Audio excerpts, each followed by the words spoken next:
On, booster ignition, and liftoff of the Space Shuttle Discovery, returning to the space station, paving the way for future missions beyond.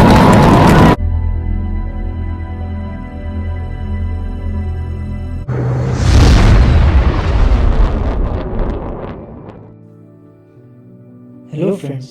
सो मैं एक special theory of relativity के ऊपर series को लेके प्रस्तुत हूँ, जिस पे हम स्पेशल थ्योरी ऑफ रिलेटिविटी के वर्ल्ड में जाके उससे जुड़े कई फिनोमिनास के बारे में देखेंगे। उसके पीछे के जो रीज़न्स है उनको भी जानने का कोशिश करेंगे और उनसे जुड़े कई मैथमेटिकल एक्सप्रेशन को हम डिराइव भी करके देखेंगे। सो जैसे कि हम सबको पता है, स्पेशल थ्योरी ऑफ रिलेटिविटी के कॉन्सेप्ट को हमें सर अल्बर्ट आइंस्टाइन के द्वारा दिया गया था। सर अल्बर्ट आइंस्टाइन ने इस थ्योरी का प्रपोज़ल 1905 में पहली बार रखा था, जिसके बाद उन्हें 100% अप्रूवल नहीं मिला था, क्योंकि जो चीज़ उन्होंने तब कहना चाहा अपने स्पेशल थ्योरी ऑफ रिलेटिविटी के द्वारा, तब तक के ज्ञान के अनुसार उन सब चीज़ों को सिद्ध नहीं किया जा सकता था। सो इसी कारण सर अल्बर्ट आइंस्टाइन ने उसके बाद करीब 10 साल तक और इस चीज़ के ऊपर काम किया, और 1915 में जब उन्होंने वापस अपने इस थ्योरी को प्रस्ताव रखा, तब उनकी इस थ्योरी को पूरा अप्रूवल मिला। और बल्कि इतना ही नहीं, उन्होंने अपने इस थ्योरी के प्रस्ताव के साथ एक ऐसी दुनिया का उद्घाटन कर दिया जिसके बारे में हम अभी तक बहुत कुछ नहीं जानते हैं, और अभी तक हमारे साइंटिस्ट इसके ऊपर काम कर रहे हैं।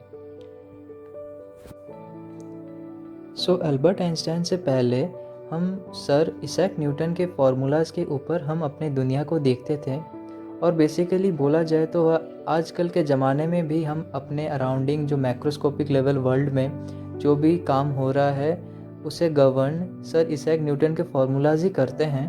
पर उनके थ्योरीज़ के अनुसार ये जो स्पेस और टाइम है, ये दोनों डिफरेंट एस्पेक्ट्स हैं, और basically special theory of relativity के हेल्प से सर अल्बर्ट आइंस्टाइन ने यही कहना चाहा कि ये स्पेस और टाइम दोनों एक ही चीज़ है, और जब भी हम कोई भी एक इनर्शियल फ्रेम को डिफ़ाइन करते हैं, उसमें सिर्फ X, Y and Z coordinates ही नहीं, बल्कि हमें टाइम का भी मेंशन करना चाहिए। सो एट दैट टाइम जो हमारे पास किसी भी एक फ्रेम को डिफ़ाइन करने के लिए गैलीलियन ट्रांसफॉर्मेशन था। ये मैं उस टाइम का बात बोल रहा हूँ जब अल्बर्ट आइंस्टाइन ने अपना थ्योरी रखा था।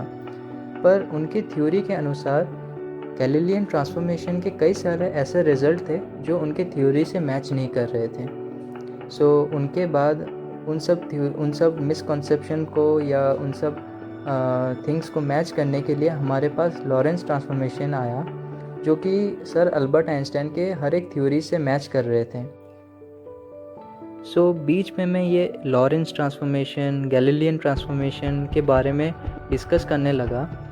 तो हम बेसिकली इन सब ट्रांसफॉर्मेशंस के बारे में क्यों ही पढ़ते हैं, इन सब ट्रांसफॉर्मेशन के पढ़ने के लिए इन सब ट्रांसफॉर्मेशंस को हमें पढ़ने का क्यों ज़रूरत है?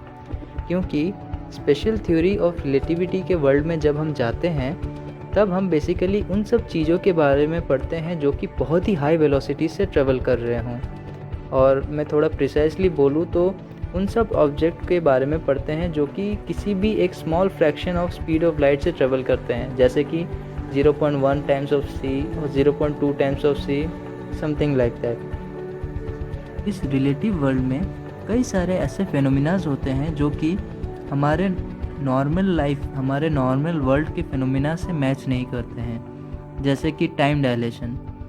इसमें क्या होता है कि कोई भी ऑब्जेक्ट अगर बहुत हाई वेलोसिटी से ट्रेवल कर रहा हो, तो उसके पास जो घड़ी होगा वो स्लो चलेगा with respect to the watch which is at rest. So time dilation के ऊपर एक बहुत ही इंटरेस्टिंग फेनोमेना है जिसे हम ट्विन पैराडॉक्स बोलते हैं, और मैं चाहता हूँ कि आप ट्विन पैराडॉक्स का ये वीडियो थोड़ा देखें। Let's assume that we had made contact with aliens on a planet 15 light years away, and now we want to go visit them. Your twin brother volunteered to be part of the mission on that spaceship. The spaceship can travel at 99% the speed of light. It would take about 15 years to get there and 15 years to come back. your twin brother will be gone for 30 years. Because of time dilation, for every 1 year that passes for your twin on the spaceship, 7 years will pass for you. So when your twin finally comes back, 30 years later, you will be 60 years old, but your twin will only be 34 years old.